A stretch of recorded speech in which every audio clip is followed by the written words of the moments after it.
I'm E.A. Tischler, founder of the New Horizons Golf Approach. Today, I want to introduce you to my new book, Secrets of Owning Your Swing, the revolutionary power-free golf approach. In the book, I explain how there's 12 biomechanical features that all golf swings possess. Each of those features has 3 options, and only one of those options fits you. If you can figure out the 12 feature options that fit your body mechanics, incorporate them into your golf swing, you'll have a golf swing you can own for a lifetime. Today, I want to talk to you about 4 features. Those 4 features have to do with how you blend your arm swing action with your body action. These features are your swing linkage feature, your swing slotting feature, your postural release feature, and your arc management feature.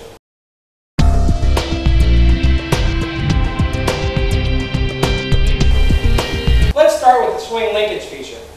Swing linkage has to do with how your body is your arm swing is synchronized with your body.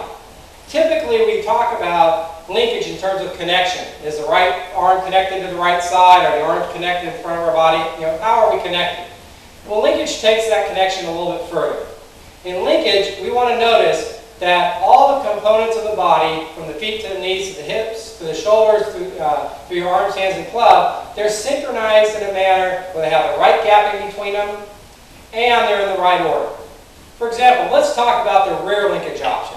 There's 3 options again. We have rear linkage, we have center linkage, and we have front linkage. So let's talk about the rear linkage option. The rear linkage option is the one that's built around the common marry the right arm to the right side of the body type action. So if I go up to the top of the backswing and I marry my right arm to the right side of my body, during delivery it looks like my whole right side is moving through the ball as one unit. Okay? Now think of all the components working together. It's like 2 dancers working together. 2 dancers, they may look like they're dancing together, but one is leading and the other one's following. Alright? So there's a certain distance between the 2 partners, and there's a sequence between those 2 partners. One leads and one follows. Alright? So the distance between them and the gapping, and the order of events are what determines your linkage. So in the rear linkage action, the golfer goes back, they marry the right arm to the right side of the body. Of course, the weight shift's leading, the body's turning, the arm is connected to the right side, and the whole right side looks like it comes through as one unit. The center linkage golfer, they get the sense that the hands are more linked up in front of the body. They come down in front. As the body turns, the center line is moving through the ball, my hands stay on my center line, and everything goes through the target together. The front linkage golfer has a sense of getting the left arm lined up with the left side of the body. So they go up, they transition, the body waits until the hands get caught up with the left side of the body, then they go ahead and deliver everything together. Keep in mind, we've seen great golfers do all of these. There have been a lot of marry the right arm to the right side of the body type of golfers. Tom Watson's and Byron Nelson's, for example. But what about Tiger Woods? For a long time, he talked about how from the top in the transition, his hips had to wait for his arms to get more in front of them. That's a golfer that's going to have more of a front linkage or center linkage action. He went to the top, he transitioned. When his hands were on the center line of his body, he could go ahead and deliver his swing, and everything would work through the ball in a synchronized manner. We also have front linkage golfers. You think of the golfers that have a lot of forward press in their action. Golfers that waggle, and their hands, when they waggle, are more up by the front side of the body, and they go up. And it's almost as if their body stalls as the arms come down in front. And as soon as they catch up with the front side of the body, boom, they can go ahead and deliver their swing right through the target. Okay? Now we've seen lots of drills we can use to train this. If you hold a head cover or a glove under your right arm, you're working on a rear linkage type process. If you hold that head cover or that glove under your left armpit, you're working on a front linkage type action. If you take a towel and you put it under both arms and you hold it, you're working on more of a center linkage type process. So look at players like David Toms and Scott McCarron. David Toms looks like he's almost always keeping those arms and hands out in front of his chest. That's because he's a center linkage golfer. How about Scott McCarron? He takes his shirt, he pulls it up, and he pins his upper arms against the side of his chest. Again, that's a center linkage type process. So you got to find out what linkage works for you, and you need to incorporate that into your golf swing.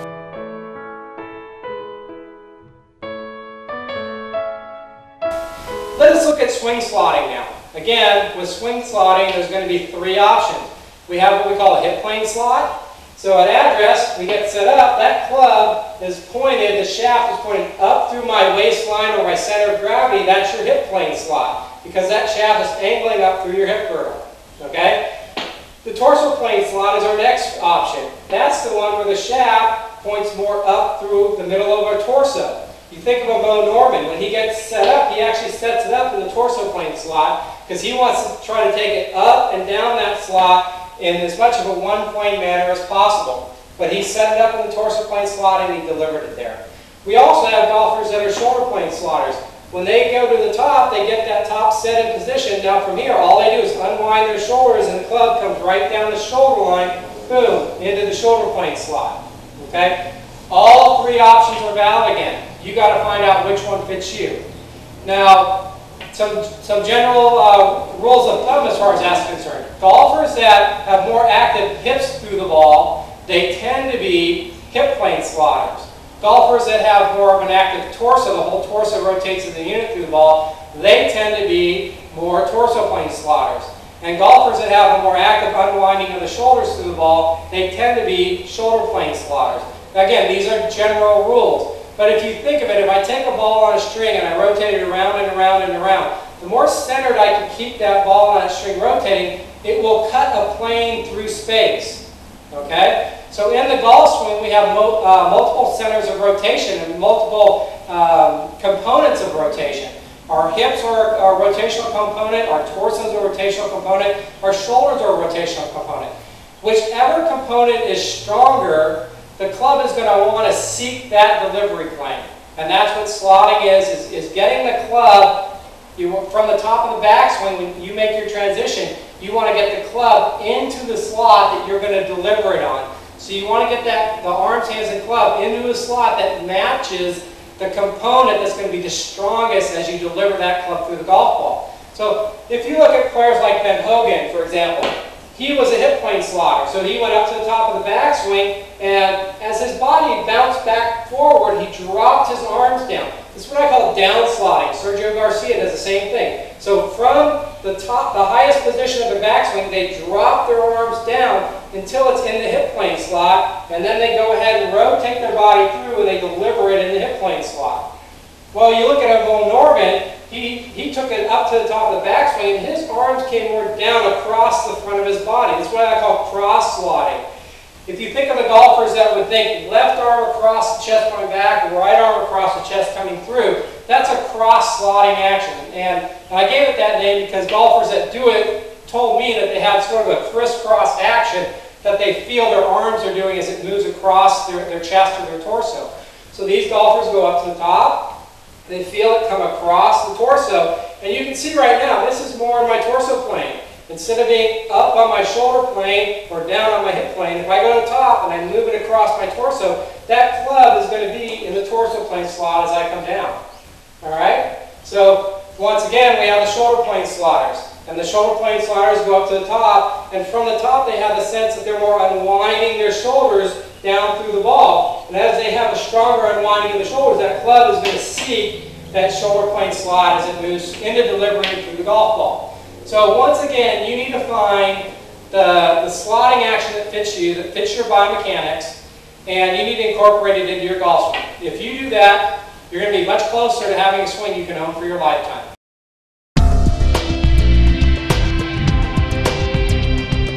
Okay, the next feature I want to talk to you about is your postural release feature. If we look at the golf swing, when we get set up, we have postural angles. Our hips go back, we bend from the waist, we've created hip flexion. That creates the primary tilt that I have in my posture. I also bend my knees, so I got angles in my legs. From the face arm view, when I look at it, I'm also going to have some secondary tilt in my golf swing. Now, some golfers create it at address, and some golfers create it in the transition. But at some point in your swing, you're going to create that postural angle. Okay? Now, what we're going to find out is that we have to release those angles up to the finish at some point in the golf swing. All golfers do it that own their golf swings. It's a function of helping you time your lever delivery action with the delivery of your body's energy. So what we're going to find out is that, again, there's three postural release actions. We have a rotate in postural release action. What these golfers do is they rotate in posture until they get a delivery position that's about parallel to the ground in the downswing. From here, they're going to go ahead and deliver the swing through to their full extension. Their full extension is somewhere out about parallel to the ground out in front of them. Once they hit that extension, they're going to go ahead and release their postural angles up to the finish. Okay? Part of what that postural release process does as well is it helps with the recoil of the energy in the golf swing. If you have leftover energy in the golf swing, you need to recoil that leftover energy. Postural release allows you to do that without stressing the structure or the muscles in the golf swing. So it really helps with the efficiency of the golf swing and recoiling that leftover energy. The second postural release action is what I call, or option, is what I call the post-up postural release option. These golfers go to the top, they transition, and when the butt of the club is pointed at the golf ball in the downswing, that's where their delivery action begins. That's where the right arm starts extending. As the right arm is extending, their left arm is posting. While those two things are happening, we're still retaining wrist angle in the right wrist. Now, when the left leg is near getting to the full posted action, we go ahead and we release that wrist angle, boom, and the posture, the upper body posture begins to extend upward.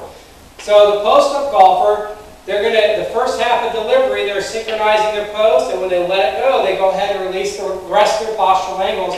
That allows them to get to a full extension that's fully stretched at 45 degrees past the ball, and then they release everything up to the finish. Keep in mind, by having the post and then the upper body extension match the delivery action, it stretches the golfer's extension out to that 45 degree past impact angle, and it keeps that club face from flipping over. If we take two things and one pulls down and the other one stretches up, it's going to stretch that in as in-line an attitude as possible without anything flipping from side to side.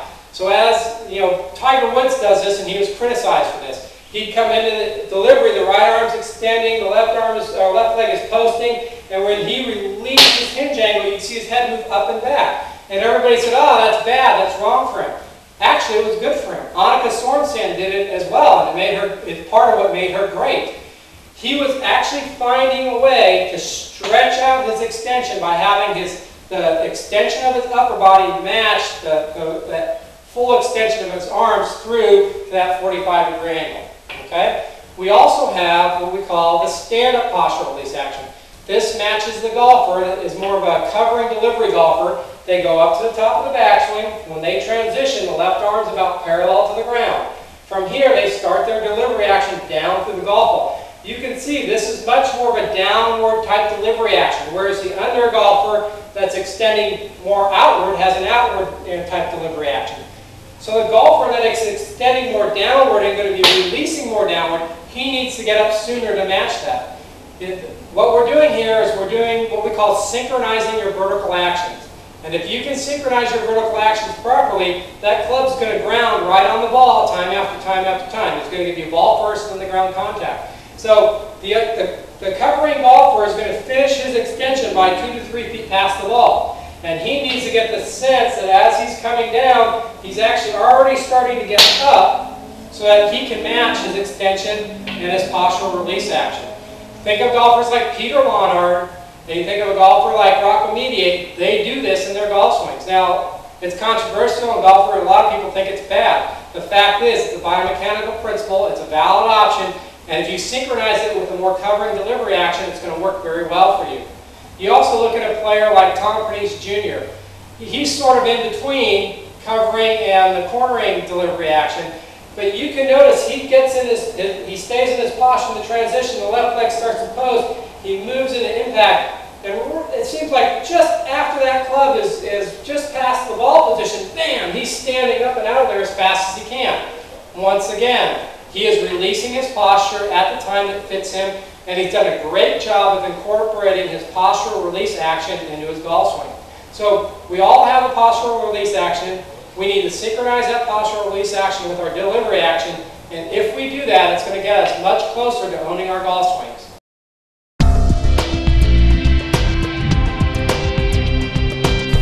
Okay, the last feature I want to talk about today is what we call your arc management feature.